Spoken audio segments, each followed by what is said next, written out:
In this report, I discuss the best places to go in the Philippines right now. I will show you pictures I took touring the Philippines in 2020 as I proceed. The beautiful woman you see in the photos is 𝗙 of Hopo Ventures. The man in the pictures is me, Dan. There are a number of factors I consider when deciding the best places to go in the Philippines right now. Here are those factors. Avoiding areas devastated by recent typhoons. Cost of living considerations. Best cooler mountain towns, best areas to find love, best white sand beaches, and reducing natural disaster risks present in the Philippines, typhoons, earthquakes, tsunamis. After I discuss these 6 factors, I'll share the cities I will visit in the Philippines over the next year or 2. I left the United States 15 years ago, and I've lived in or visited 67 countries so far. When in each country, I gather data about livability factors such as weather, visas, cost of living, rents, food, utilities, and things to do. I have over 100 reports on vagabondbuddha.com that help people decide where to live or retire cheap in paradise based upon their lifestyle and needs. Okay, avoiding areas devastated by recent typhoons. Most people are going to the Philippines to have fun. In that case, you should avoid areas devastated by recent typhoons. In those areas, many businesses were destroyed and have not had a chance to rebuild. Typhoon Ray, or Odette, was the deadliest storm to hit the Philippines in 2021. I've included a link so you can see the exact path, but here is my map of Ray's path, which is a little easier to see than the official link I'm providing. As shown in the Google map, Ray struck land at Siargao Island as a Category 5 and then continued west over the north side of Bohol Island. It then struck Cebu Island just south of Cebu City before continuing west over the top of Negros Island a few hours north of Dumaguete. It then continued west over Palawan Island with the eye of the storm just north of Puerto Princesa. Okay, in my above map, the red line is the most powerful part of the typhoon. Within an hour's drive by car from the red line, whether north or south, you will see many buildings that are completely destroyed. Many businesses that you would otherwise expect to find between the yellow lines might be closed temporarily, and many will need to be completely rebuilt. Once you get to 2 to 3 hours north or south of the red line, the roads are slow there because they're windy. You'll start to enter areas where many buildings, if not most, survived the typhoon structurally, but may have received damages that have probably been repaired. So there's a good chance they are functioning businesses by now. For example, this report about the restoration of electricity to neighborhoods in Negros Oriental was published about 30 days after Typhoon Ray. As you will see in the below map, communities within about 1 hour north or south of the red line still had not had electricity completely restored a month after the typhoon. So my goal will be to stay clear of areas that are within an hour-and-a-half drive, whether north or south of the red line. Cost of living considerations. Most expats living in the Philippines report cost of living ranging from about $1,000 to $2,000 per month in US dollars. Whenever I have a guest star reporting cost of living for less than $1,000 a month, someone will leave a comment that it's impossible to live on so little money in the Philippines. But the truth is, there are entire Filipino families living on $500 per month. So if you are one of those people that can live on very little money in your home country, there aren't many places around the world where you can live cheaper than in the Philippines. I've done multiple YouTube interviews with expats explaining how they're able to live on $600, $500, $800, $673 per month, $725, and those links are all available to you. I also include a report explaining why many expats can't live on $800 a month in the Philippines. I will provide a webpage with links to all of this at the end of the video. Now, here are my 3 best tips for living on a budget. Tip number 1, if you live near a larger city or in a tourist area, it will be harder for you to keep your budget.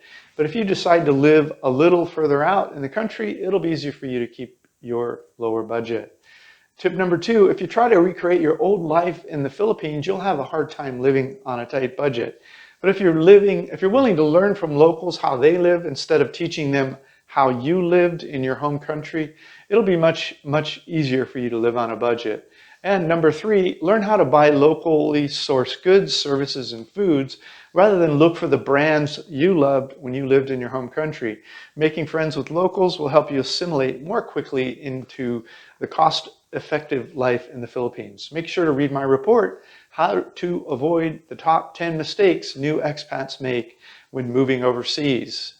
Okay, best cooler mountain towns. The Philippines are made up of over 7,000 islands that rose up from the Pacific Ocean floor millions of years ago, mostly as volcanoes.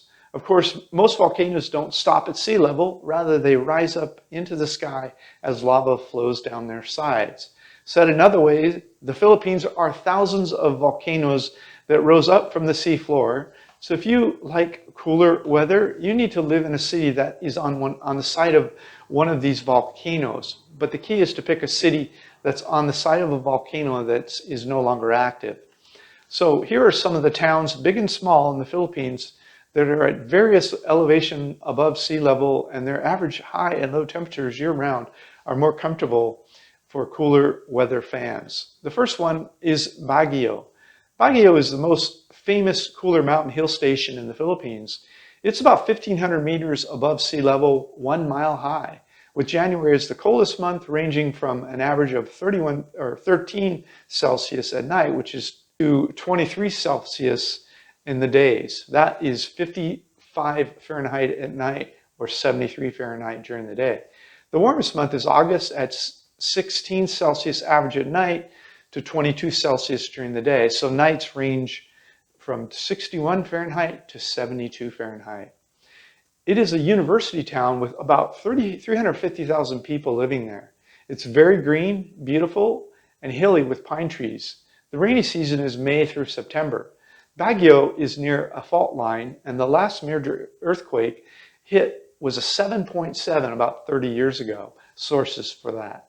𝗙𝗢𝗄 is a hill station about 1.5 hours south of Manila. 𝗙𝗢𝗄 is about 600 meters or 2,000 feet above sea level, so it's slightly warmer than Baguio, with an average high of around 29 Celsius or 84 Fahrenheit in the warmest month of April, and an average high of around 24 Celsius or 75 Fahrenheit in the coldest month of January. Like Baguio, 𝗙𝗢𝗄 is green and hilly, but has a smaller population of around 85,000 people. 𝗙𝗢𝗄 is also in an active earthquake zone. Okay, Don Salvador Benedicto, or DSB, is also known as Little Baguio of the Philippines. DSB is about 715 meters high or 2,346 feet above sea level. It's located in Negros Occidental in the Philippines and has a population of about 27,000 people and has a pine forest. It is post-colonial era hill station with daytime highs averaging 27 Celsius, which is around 81 Fahrenheit in April, and dropping to 23 Celsius or 73 Fahrenheit in January. Then there's Valencia. Valencia is basically a smaller city, about 8 kilometers up the mountain from the well-known expat town of Dumaguete in the Philippines. At just 600 meters or 1,640 feet above sea level, Valencia is not as cool as some of the other hill stations, but it has the convenience of quick access to Dumaguete, where there are more restaurants, larger grocery stores, and a better nightlife than in Valencia. Valencia highs average as high as 31 Celsius or 88 Fahrenheit in May, and highs average around 28 Celsius or 83 Fahrenheit in January. Temperatures at night drop to around 23 Celsius or 74 Fahrenheit in May, and down to about 22 Celsius or 72 Fahrenheit in January. I've also provided a link to 5 other hill stations in the Philippines. Okay, best areas to find love in the Philippines. Most people are finding love in the Philippines online now. The trend was already strong, but it became even stronger during the public space lockdowns in the years 2020 through 2021. So there really is no area that's better for finding love in the Philippines. In fact, if you're not having luck finding love in one area, just switch your profile to another area in the Philippines. If you meet someone out of the area online that you would like to meet in person, just travel to that area to meet them. There's ferries running all over the Philippines. You may just get lucky and meet someone walking around the Philippines. This is even more likely as things continue to open up and more people are allowed to assemble in public places. But you should also have a profile up online. Tinder is a great application to find love in the Philippines. It's not a hookup application like it is in the USA. You can also find love on Tinder in the Philippines. I found 𝗙𝗏 on Tinder. Other dating sites that people have had luck with in the Philippines include Filipino Cupid, OkCupid, and Bumble. I'm including links to a few of my reports about dating in Southeast Asia. The first report is about online dating tips. The second report is how to meet people the old-fashioned way. Okay, best white sand beaches. We toured around the Philippines for about 8 months in 2020. Here's a list of our favorite white sand beaches. In part 2 of this video, we're going to cover the best white sand beaches to visit in the Philippines, how to avoid the 4 areas that are most high risk for the 4 kinds of natural disasters that strike the Philippines, and the top places to visit in the Philippines right now. Just click right up here to see part 2. And it's on Chung's channel. Make sure to like, comment, and subscribe over there. Thanks so much.